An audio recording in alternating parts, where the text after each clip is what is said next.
Yeah,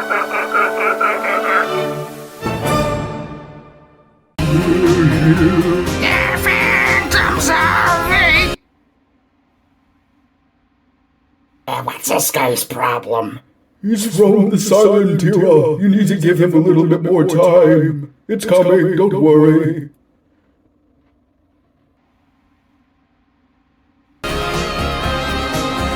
Hello my friends, and finally welcome back to Player Display. It's been a week for me, and it's only Tuesday. So, for those of you who have been familiar with my channel, you know that leaks from the ceiling have been a commonality, tradition within my dwelling, and I've experienced another ceiling leak, which is not too great. Now my bedroom smells like a sewer, and I need to sleep in the couch in my living room. So, speaking of sewers, you see this creative little segue I've patched up for you? I thought this would be a perfect time for us to go ahead and look at one of our favorite sewer dwellers in cinema, being Lon Chaney Sr.'s The Phantom of the Opera. So obviously, as I mentioned before, I've unpacked this guy already because I just really wanted to get my hands on him. Unfortunately, as luck would have it, Eric over here kept me very well entertained and semi-pleased with my situation. But this figure is absolutely remarkable. Unfortunately, it will not be a true-to-life unboxing like we did with Bride, but there's still a whole lot of beautiful accessories and head sculpts and all of whatnot and soft goods to look at, so we're still gonna have a pretty good damn time over here, I think. So, we'll see. So as we do, let's first start off with having a quick look at the box, which looks really awesome. I don't think I've ever seen an actual poster for Phantom of the Opera, or at least the original, leaving out the Andrew Lloyd Webber classic Broadway musical for the moment. But I really like this artwork. Of course, we have the Phantom with a red cape, interestingly enough. I can't say I've ever pictured him with that. Then we have Christine over here in the bars, and then we have her boyfriend, I think, over there. The status of their relationship, I never quite grasped that in the film, which I love, by the way. My second favorite silent film, right next to Nosferatu, even though they're the only two silent films I've actually paid attention to. I'm working on it. I'm a novice in the silent era of film, alright? I'm working my way up. Let's work our way down as we look at the titles, the names, and all of whatnot over here. Phantom of the Opera with Lon Chaney, Norman, Carey, Mary, English. Off to the side, as NECA tends to do, we have our first image of the actual figure with one of many excellent head sculpts. Off to the side, you have exactly the same, and this is probably how most of us remember him as in his screaming face reveal scene from the film. Off to the back, again, more beautiful, shiny shots of alternate portraits and display options you can have with this figure, including the prototypical original mask for the Phantom, as opposed to the more white-looking half mask that we've become accustomed to throughout the lexicon of pop culture. Open it up, big old ugly bubble off to this side, along with the full body portrait of the figure himself. Off to the bottom, the artist who made this masterpiece possible, Chaney, getting his own excellent logo. I love when they give them their own licensing. I just find that so cool. You don't see that today. Gee, I wonder why. It's almost as if acting has taken a dip in the past 100 years. Over here, come on, you know how things go, right? I don't even need to explain this. Green Arrow. And everyone's best friend in hard times, Start audience! So the last figure we looked at was NECA's iteration of the Bride of Frankenstein, which was absolutely magnificent, and that was the last video I filmed before my original computer took a great big poop and stopped me from making any more videos. But during that review, I did set a new precedent for our Universal monsters, because I said then, they are all about transformation, and that is going to help inform the rest of this review and how it will play out. So here we are with Lon Chaney Sr. as he first appeared in the film, in his less recognizable, though no more less scary, guise of the Phantom, being his humanoid mask, as Trick or Treat Studios has called it, being that they are releasing a 1-to-1 scale replica of this mask, which I have on pre-order, and I'm very much looking forward to reviewing on this channel. We can do masks here. I've done masks before. Don't try and tell me that you don't want to see more of them. But the first time we see the Phantom, and he kind of comes out of the mirror, or rather he's speaking behind it to get to Christine. Again, if you haven't seen the film, See the film. Don't be so lazy and watch these reviews to get your Cliff's Notes. But the first time I see him, he's wearing this really uncanny, almost mannequin-looking mask. Obviously, for a film so old, older than Nosferatu, I believe. I'll check it out in the text down here. It's very hard to get an accurate depiction of these classic horror movie characters because the film over time it degrades. Of course, back then you had no pigmentation, there was no color, so we don't know precisely what the masks looks like. I mean, back then they're not like, oh, this movie's gonna make history, we'll put this mask in a museum, everyone's gonna love it. And I want pictures of Spider-Man, as per this voice choice I've used for this impression for some reason. So it's up to NECA to pull the really hard job of figuring out what colors and shapes would be best to suggest the look of these characters, and here in this case, they did a marvelous job. I almost like this as much as the unmasked alternate portraits that we have. So as you can see, we have the very vacant looking, almost, I don't know what material this would be at the time, like, would this be, like, yeah, they definitely didn't have plastic, so clay? Probably like a clay mask. Do they have paper mache yet? I don't know. What do they have in the 19 teens? They did very beautiful detail here. You can see they had a little bit of airbrush work. Don't mind the red fingernail. I did some red painting on Spider-Man. We'll look at that later. Then you have some very well painted eyes. Actually, the hat's removable. I'll take that off so you can have some better lighting on the rest of the face. You can almost see more airbrush work, like doing a mascara on the eyes to sort of bring out those brown pupils a little bit better. But I also really love how the eyebrows are very distinctly just painted right on to better suggest that this is not a real face, thus making it a little bit more creepy, definitely more scary than the Andrew Lloyd Webber counterpart. And one thing I really loved about this mask, and I was really curious about how they'd executed here on plastic form, is this very thin veil of cloth. Obviously it's plastic here, but in the film it was a drape of cloth going over the mouth, and I think with the teeth painted on. Because of camera limitations back then, it would be very hard to show something off through a translucent overlay being the cloth here. Obviously, what they wanted to do in the film is exactly what they did here on the figure, being a transparent cloth through which you could actually see Chaney's teeth. And then underneath, of course, you can make out the teeth, and we tilt up a little bit. You can kind of barely see the teeth actually sculpted and hand-painted before the cloth part was put on. So I absolutely love this head sculpt. Then you almost have like this kind of swimming cap sort of thing going over the rest of the head. And then you can also see the hair and the ears poking out from underneath to, again, suggest more that this is a mask and not the character himself. My only complaint with this head sculpt, you probably noticed this already, is part of that airbrush kind of dribbled a little bit down onto the cloth.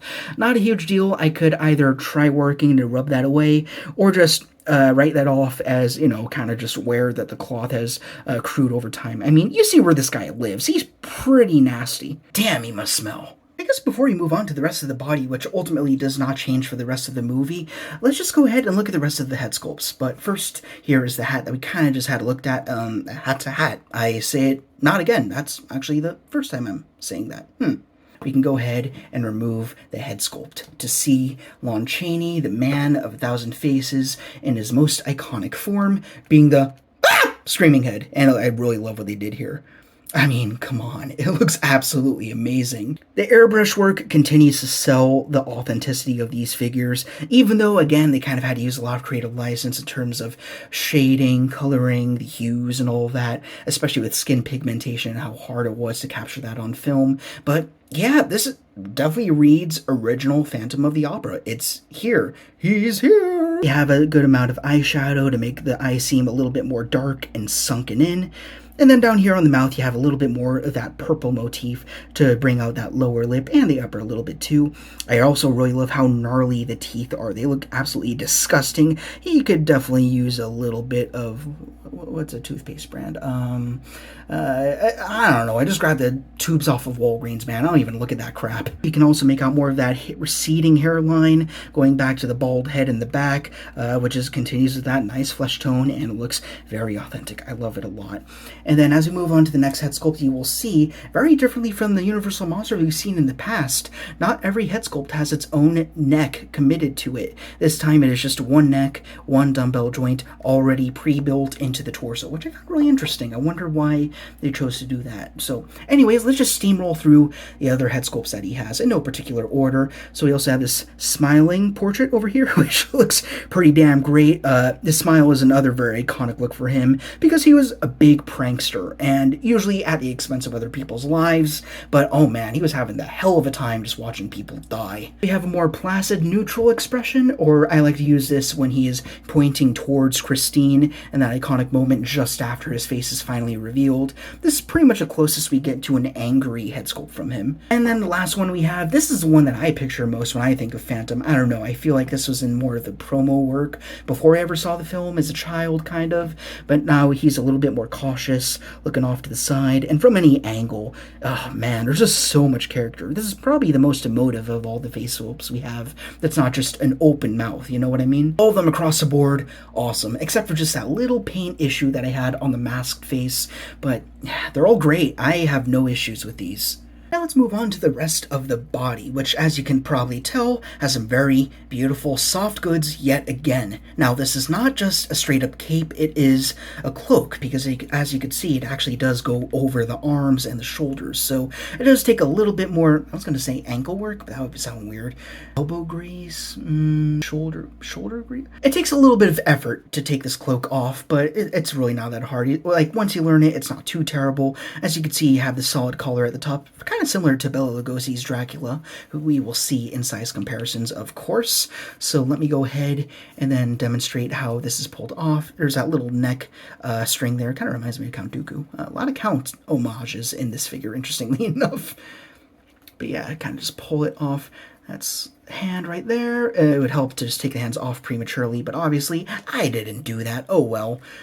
But yeah, here's the base body, but before we get to that, let's have another focus on the cloak. I did want to mention that we have, once again, another wired piece of soft goods, which is really great. So you can have it draping over his shoulders and his overall tunic, or kind of draping past the legs if you want a little bit more out of the way, but still want it to beef out his upper profile a little bit around the shoulders and neck portions. And this cloth, oh man, I don't know what they used here, but it's really beautiful and silky and shiny. Again, I don't know if the original prop looked like this. They probably discarded every piece of memorabilia from those movies because back then they just wanted to make a little bit of movie magic and a little bit of money. And as for the actual tangible pieces they used, probably just got chucked. Though interestingly enough, I believe that Bela Lugosi's son still owns his cape, so that's pretty badass. Let's go ahead and choose a random head sculpt as we look at the actual body sculpt. So just shuffling them around, and it looks like we're going with the neutral expression. That'll work, sure. Not as much of a wash as they have done on figures before. This is definitely more in line with Dracula, I'd say, where it's more just a slate black. But in this case, it works. I mean, also, most of it's just going to be covered by this anyways, so it's okay that most of this is kind of just unpainted. But anyway, starting from collar down, we have a very nice vest and overcoat over here. Pretty much a standard suit, but also a little bit disheveled, not as symmetrical as more of the clean-cut characters we've seen. I really like how they sculpted the tie, the buttons over here, even though a little bit of paint would help, but again, it's not a big deal. I could do that myself, not a problem. Then going down here, you do have the infamous NECA diaper, but once you have the cloth going over it, I mean, it kind of hides it, so it's really just not a matter anyways. Off to the arms, standard sleeves going down, have some cuffs over there. Again, similar to Dracula. I guess we really need Dracula over here in size comparisons. Going down to the legs, more pants, and then we have some, interestingly enough, high heels? I guess that was a fashion thing at the time. I don't know if they still have that now, but alright, I guess this guy was a little more transgressive than we thought. And this is not just in terms of horror, but also in wardrobe, so that's kind of cool. And on the back, not a whole lot else to see. It's pretty much as you would expect. You have two nice glossy buttons, which I kind of wish they had applied over to here. I guess they did it a touch on the black portions. Now let's go ahead and move on to his alternate accessories. So firstly, I don't believe these are the hands that he came with out of packaging, but these are the ones I prefer. They're more gesturing, like saying, Christine, come with me, or whatever, or he's trying to hide his face, or his whole head, because he don't have one. He's the Invisible Man, no? As we can expect from NECA, it's not an issue at all. They're very nice, soft plastic. You don't have to worry about breaking off a peg or anything like that. As for the other hand options, let's see what we have here. For the left and the right, we have identical, more open and symmetrical hands. They're not quite as varied as the gesturing ones we saw before. And then we also have 2 more hands, which are a little bit more distinct for the bamboo snorkel, which is such a weird thing I saw him using in the movie. But yeah, there's his more gripping hand over there, which I expect we could use for a number of accessories. And then over here we have an other alternate, I guess partially gripping hand if you want him two-wielding the bamboo, but also it's a very good pointing hand. And that brings us to our last accessory, which I don't think I'll be using because I feel like his hands kind of do all the work, but we have this really interesting looking snorkel. I guess he custom made this on his own, I'm really not sure, but as you saw, the sewer's kind of flooded, and he very interestingly just walked down into the waters with his snorkel and breathed his way down. Interestingly enough, in the product shots of this figure, he was kind of holding it in 2 hands, almost like he was using it as a weapon, but I don't think he ever actually did that. But if you want him to have a discernible weapon or something to hold, then this is an option for you. Again, not my preference, but I mean, it looks good. I mean, you got the green, you got kind of these, not imperfections, but kind of these bulges coming out of the rod to suggest that it is bamboo and not just a rod of like a Bandai model kit or something. And then you have a little bit of this black mouthpiece over there to you know, give him oxygen intake, which I could have used today. As for getting that in the hands, I have not even tried this, but again, very flexible. This was not a worry on my conscience, but we can plug that in. Actually, it should technically go with the mouthpiece down, so we could plug that into the hand, squeeze the fingers over a little bit, pull that up. Let's see if it can even reach his mouth. You know what? Kind of. Yeah, there we go. And then we can go ahead and the most open mouth sculpt we have. He's such a funny character in hindsight. I'm sure he terrified people back then, but he is kind of a jokester now. I love it. Then if we want him to do really awkward two-handed pose, then yeah, you could do that. These head sculpts are so scene specific that if you're just trying to do a normal standard pose with him, it just looks hilarious and terrifying. I'm going to put my giggle machine off to the side as we go ahead and look at articulation. So as for the head sculpts, I mean, almost all of them are the same except for one. We'll look at both just for the sake of completionism, but we have some tilt, we have forward, go forward enough, it kind of pops out, but I mean, when's he going to be looking down? He's too confident to be having his head down. And then going up that much, not so bad. Swivel's pretty good. The jaw kind of clashes with the collar, so yeah, he's not going to be doing an exorcist, but do you need that? No, you don't. Let's pop that out and then go for the humanoid mask variant and see if it's at all different. If I can pop it on. Oh, you don't really hear a click, but yeah, it's on there. There we go. Got that much forward, a little bit more actually, not as much back, so it gets more forward and less back than the standard phantom heads. When you go to tilt it, it kind of pops off a little bit. But when you see him in this mask anyways, he's usually very idle, not quite as expressive. He's trying to keep himself self-contained, so it's okay if there's not a whole lot of head movement in here. But you also do get a little bit more swivel than the original phantom heads. As for the shoulders, they swivel all the way around. They come out to 90, below 90, that's right. As for elbows, past 90, there we go. All the rest swivel and hinge out and in. That's pretty much what we expect from NECA. Up and down, not as necessary. We don't have a whole lot of gun-wielding characters, especially in Universal Monsters. That'd be strange. Though you could pull it off. I mean, that would work. Go for it. Have a phantom toting a Glock or something. Down on the torso, it looks like we've got a swivel, and it is a ball joint. So, I don't know. Can we do a tad forward? Let me try holding it there. And he can go back, but it is restricted by the tunic there that we got in the hard plastic. As for the legs, again, the diaper will allow him to go a little bit further. So, oof, hate those loud joints. Those freak me out a little bit. Not quite 90, but a fair amount up. Again, he's not going to be doing gymnastics, so it's fine. Knees come down to 90-ish. I'm not bringing out a measuring tool, all right? Ankles, that far back, they come a little bit forward, and they also do have some rocker. So, not bad. That's honestly all the articulation I could ever ask for this guy. Any more than that might be more than even necessary, so I think they hit the right balance. It's just fine. It's worth mentioning that as I was putting the head sculpts back on, I found that whenever I move this collar piece up after putting the cloak back on the body, they tend to pop off the head sculpts quite a bit. So when you pour it on the head, just be a little bit careful, because when I was getting ready for size comparisons, it kind of launched off into infinity and beyond because I moved the collar just a little bit. So yeah, do be careful about that, but once you get everything set in place with a little bit of caution, then yeah, he looks like he's right out of the film. just great. Unfortunately for size comparisons, I had to downsize because my bedroom is kind of under quarantine. It looks like the Zodiac Killer just committed his next murder. It's awful. But I did manage to grab a few folks that are a little bit familiar to this channel. So over here we have NECA's Bela Lugosi Dracula looking absolutely suave as always. We also have the Bride of Frankenstein, who we just looked at, and this was not planned. She was already pre-posed for my shelf, but I like how it looks like both of them are kind of reacting to the same thing. Over here we have Boris Karloff just having a grand old time, and then we also... Wait a minute, I'm forgetting somebody very important, am I? I am so sorry, I had to run back into my quarantined bedroom Cosmo Kramer style to retrieve the very first figure I should have chosen when getting size comparisons, being NECA's Lon Chaney Jr. as the Wolfman. Obviously, we need father and son together, right? I hope that Senior lived long enough to see Junior do his thing. I hope he was a proud father. That must have been lovely. But we have Migos' Red Death variant of the Phantom of the Opera. Same character, different clothes. There goes his head. I told you.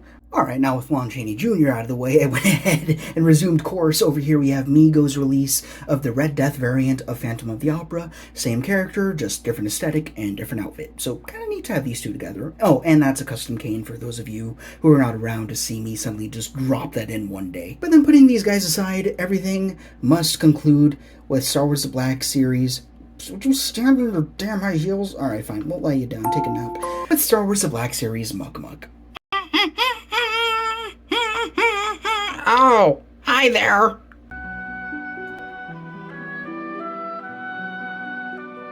I'm sorry. I didn't mean no disrespect. I kind of just found it. I thought it looked pretty fly, so I took it.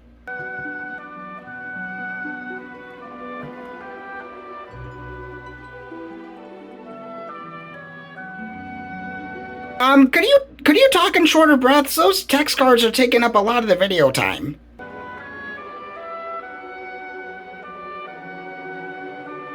Yeah, see what I mean? I'm gonna talk with the editor about that. You need to go home. Guys, I freaking love the crap out of NECA. Have I not said that before? I'm not just kissing their feet. Like, every single figure that we've reviewed on this channel so far has been an absolute banger from NECA.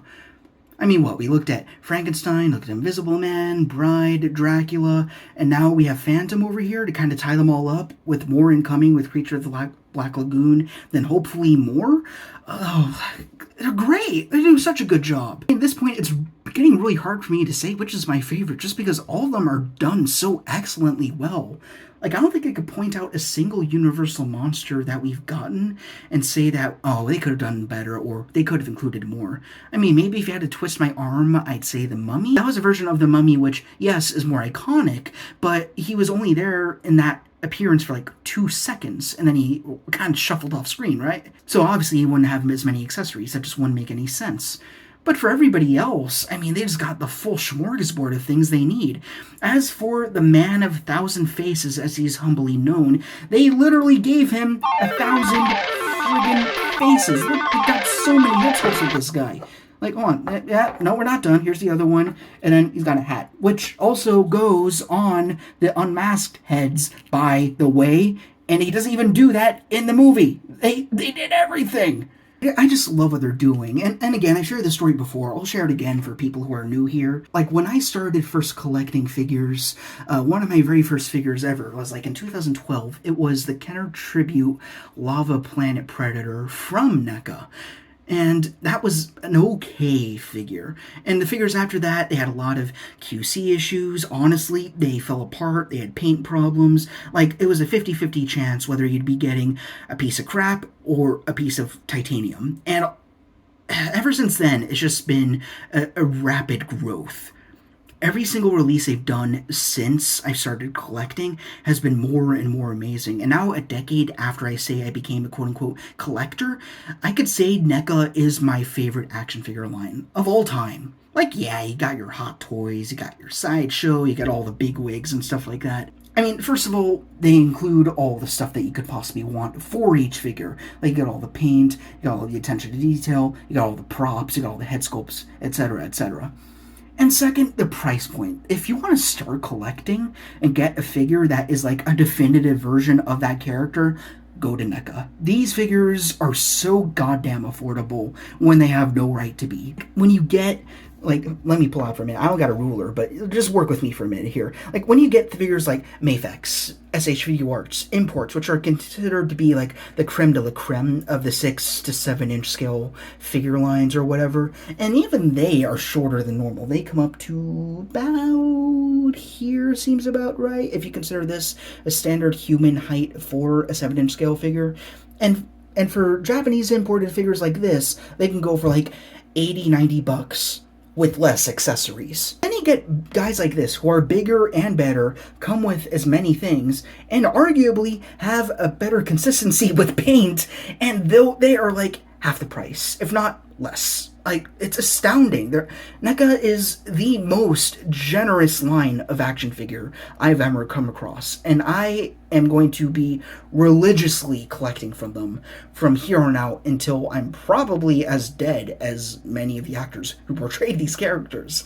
And that's another huge thing. Just the fact that they can invoke the look and legacy of these characters, of these human beings who have died decades ago, who we don't have actual really good HD pictures of, is just so astounding. These aren't just action figures anymore. These are tributes. They are passion projects.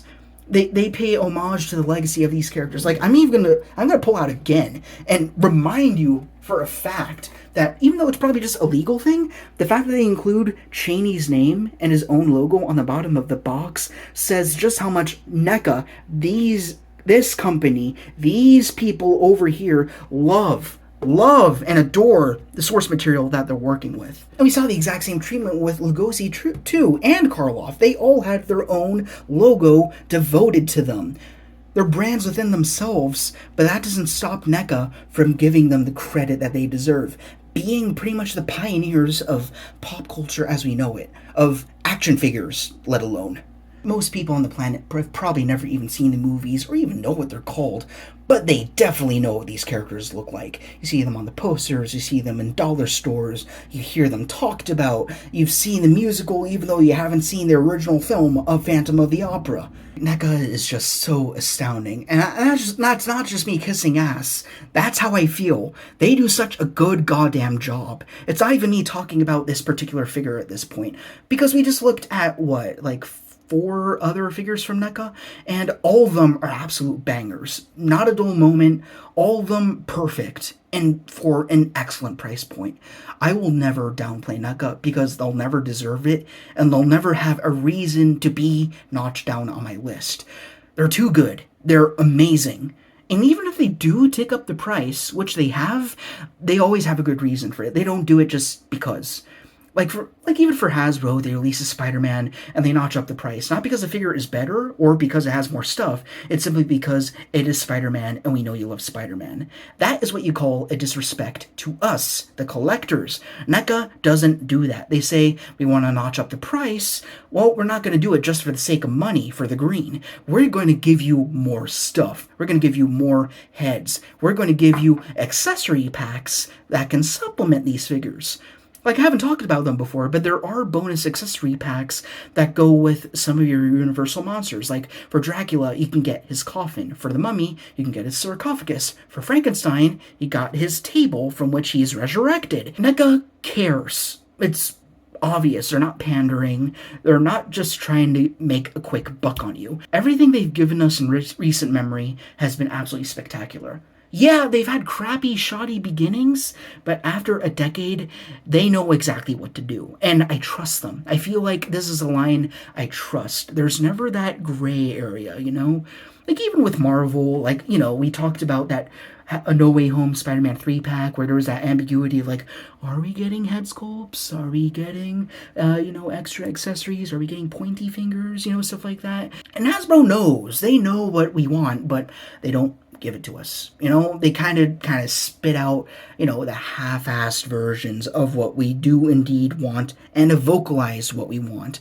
Even Todd McFarlane, oh my god. As much as I love certain figures and I pick and choose, I really do cherry pick the figures I want from that line, they're doing really strange things with their exclusives. Anyways, let's put Hasbro and McFarlane aside. NECA, everything they do, chef's kiss. Thank you guys so much for watching. I know this kind of devolved or evolved into a rant, depending on what it is you prefer. I'll highlight that in the title of this video, but really, this is just my love letter to NECA. I love what they do, and really, they have crafted a big chunk of my childhood, and just to see them grow up with me, with care, getting those little fine-tuned details onto these little figures, like, it's just great. They love us as much as we love them, and you can feel that with each little piece that we get. Everything here is so good. I adore it. If you're new to collecting, start with NECA. I implore you, start with NECA. You will not be disappointed. So if you enjoyed this review and the supplementary rant that came at the end, then please, as per usual, be sure to like, comment, And subscribe, or anger a dark lord of the Sith.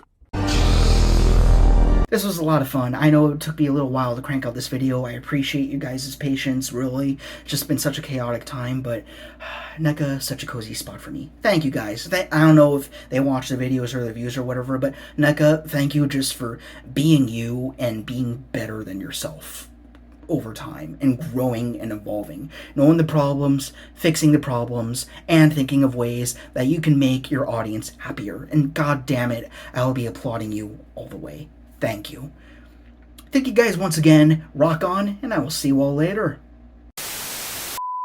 I've got like a mask fetish. You have no idea how many masks I own. It's ridiculous. Also, I got a brand new goddamn computer. We'll have a good look at that when I have my 200 subscriber special. There are only 2 subscribers I need. There's 198. So if you want to be one of the 2 to tip the scales, then hop on top of that. We were at 199, but then someone dropped off. That's okay. They're a loser. We don't need them.